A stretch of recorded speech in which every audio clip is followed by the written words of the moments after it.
In tonight's Most Wanted, deputies need help tracking down a domestic violence suspect who's on the run. Fox Carolina's photojournalist Mindy Cecil spoke with Greenville County Sheriff Hobart Lewis for more on the case. All right, Sheriff, who's tonight's Most Wanted? This week's Most Wanted is 21-year-old Angel Rodriguez Maldonado. He's wanted for first-degree domestic violence.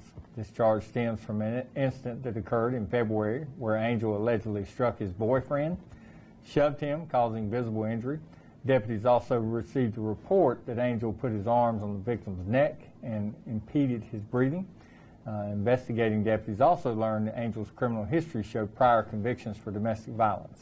Following the incident, a warrant for first-degree domestic violence was obtained. However, we have not been fortunate enough to locate Mr. Rodriguez Maldonado.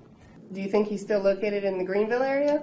We know most recently he lived over off of Hampton Avenue Extension here in Greenville. But if anybody's seen him, he is 5'7", 183 pounds. And please give us any information at 271-5210, or you can call Crime Stoppers of Greenville at 23 Crime.